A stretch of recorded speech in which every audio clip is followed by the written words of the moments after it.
but the game is to be better. How do I be better than what I was? Because if I do that, fuck. For me, I just beat me. Musta mga prepper? Ito naman si Pinoy Prepper with another video. And today, kung kayo po ay nagbabalak na magbalik alindog program or gusto nyong pumayat, gusto nyong mag body recomposition or magkaroon ng muscle, hindi kayo satisfied sa katawan nyo, okay? So nakikita nyo sa salamin, medyo hindi kayo pleased sa nakikita nyo. I suggest na you start right away. Okay? So, hindi naman sa namimilit, pero just learn from my mistake. Okay? So, ang tagal kong nagpabaya sa aking katawan, ang tagal kong naging obese. So, ang nangyari, so sa proseso ng aking pag-workout, pagda-diet, na-shock yung katawan ko, and at the same time talagang nag-hold on yung mga fats around my body, kaya napakahirap po magkaroon ng abs. Okay, so it's true na ano lang yan, calories in, calories out, pero kasi lahat na kasi encompassing yan di ba? So mentally, most of the time I still think like a fat person. Andyan pa rin yung mga cravings ko, so andyan yung mga ugali ko na as a fat person. Again, inuunahan ko na kayo. Wala hong masama maging mataba basta masaya ka. Okay? Pero ang problema, marami po sa mga matataba, ayaw nilang maging mataba. Niloloko lang nila yung sarili nila. Oh, body positivity, I'm happy, ganyan. Pero kung talagang legit na gusto mong tumaba, walang problema dyan. Okay? It's not even about health, it's about your mental health, it's about your happiness. Kung masaya ka sa kalagayan mo, okay, do you, man.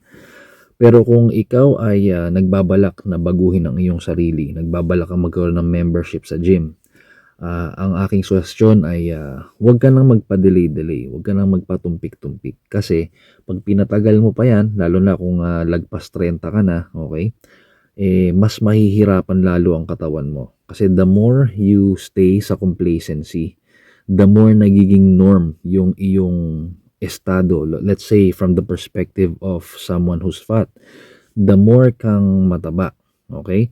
The more na ina-accept ng katawan mo at isip mo na yun ang norm, okay? So pag nagsimula kang mag-workout, magbawas ng kinakain, magbawas ng kanin or whatever, parang nagiging survival mode yung katawan mo. So ako personally, nararanasan ko na every ounce of fat in my body is trying to save itself. Okay? So payo lang sa mga kabataan, huwag kayong matutulad kay Kuya Prepper, na nagpabaya ng ilang taon. So pa-flash ko itsura ko, yan, kadiri, di ba?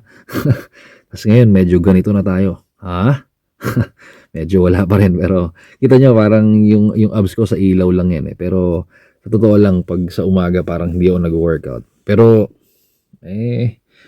kahit pa paano kahit pa paano may positive changes na sa katawan natin. So yun lang, sabi nga sa kanta ng Rage Against the Machine, what better place than here, what better time but now, di ba? Sabi gano'n. Tama ba yung lyrics ko? Pero anyway, gano'n. So once na naramdaman nyo na gusto nyo mag self-improve, okay, huwag na kayong magpatumpik-tumpik. Hindi nyo naman kailangan mag-gym kagad So gawin nyo, push-up kayo. Kung hindi nyo kaya 10 push-up, isang push-up, okay? And then after isang araw, 2 push-up. O pag kaya mo na 10, mag-sit-ups ka na, di ba? O tapos dagdag ka ng crunches. Tapos pagkakain ka, medyo bawas kanin, di ba? Talaga sakripisyo lang di ba? Isipin nyo ang pagkain, mahalaga ang pagkain, pero masama rin yung madami. So simulan nyo din doon sa diet nyo. So yun lang, gusto ko lang banggitin na kasi nakikita ko sarili ko na for the amount of work that I put in the gym, parang nakikita ko yung mga kasabayan ko sa gym, parang mas nag-i-improve sila agad. And that's because kasi karaniwan sa mga gym, nasa gym na pinupunta ko, mas bata sa akin. So hindi naman problema. Issue din yun pag medyo late in life ka nang nagsimula ulit. Katulad ko, may love and hate relationship ako with working out. nung ako'y bata-bata pa, edad na 20, 25, medyo okay katawan natin, konting workout lang, Adonis agad. So ngayon, 38 na ako, nagsimula ako mag-workout sa gym May of this year. So medyo nahihirapan yung katawan kong mag-ano talaga, mag-improve. Pero masaya pa rin ako from this to this. Medyo happy ako, okay? So content naman ako, kaya lang ano lang, suggestion lang, 'wag niyo na hong patagalin.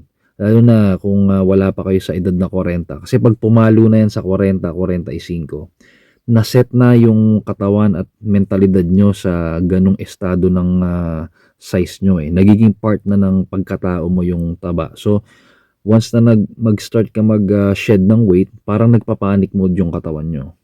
So, wag niyo na akong patagalin. Lalong-lalo na sa mga kabataan, ako, kung gusto nyong maging mas healthy at kung gusto nyong hindi mahirapan sa inyong old age, wag na kayong magpatumpik-tumpik, wag na kayong magpa-delay-delay. Pag nasumpungan nyo, si Brad Ellie yun Yun. Pero totoo, magkaroon kayo ng will, no? Magkaroon kayo ng disiplina na wag nyo hayaang mag-let go. Again, another reminder, kung kontento na kayo sa inyong pangangatawan, body positivity, okay lang, sige. Pero aminin natin, marami sa mga taong matataba, ayaw nila maging mataba, pero siguro clueless lang sila kung paano or wala lang silang drive or disiplina or motivation, okay? Pero I'm telling you, kung pinatagal nyo pa yan, kung pinahaba nyo pa yan, kung nagmanya na mentality kayo, bukas na, next week na, oy, after Christmas na, yung mga ganong Filipino style ng palusot, mas mahihirapan kayo. So, pag may time din lang kayo, or kahit na wala kayong time, siksik nyo yung mga activities nyo everyday. Kung naglalakad na kayo 5 minutes a day, gawin yung 10 minutes, di ba? Kung nag-hike na kayo every month, gawin yung every 2 weeks or every week. Di ba? Kung nagbibisikleta na kayo 1 hour every day, gawin yung 2 hours. Or mas dalasan nyo pa pagbabike every week. So, do something to make changes hanggang sa kung gusto nyo na mag-decide mag-gym at mag-nutrition, para masimulan na, okay? So, yun lang po ang aking mensahe, yun lang po ang aking advokasya, tama ba? Yun lang, no? Again, simulan nyo na, wag na yung magpatumpik-tumpik, wag nyo nang patagalin, kasi pag pinatagal nyo, mahihirapan lang yung katawan nyo mag-shed ng fat, kasi pag naging complacent na yung katawan mo sa ganyang kalaki o kataba, mahihirapan na siya mag-lose. Yun po yung nangyayari sa akin. So, for all the energy and effort I spend in the gym, talagang nararamdaman ko, kahit na binabawasan ko na yung calories ko, I can really feel na my body is fighting to keep the fat. So, medyo mas mahirap. Pero we're not giving up. Again, masaya ako sa naging resulta. Tuloy-tuloy tayo. At yung abs ko paparating na. Medyo i-flex ko pag medyo lumitaw na siya. Ano? So, samahan nyo ako sa aking weight loss journey at sana kayo din ma-inspire at simulan nyo magbalik Alindog program. Okay, maraming salamat. To ulit si Pinoy Prepper. Mag-iingat po silang lahat.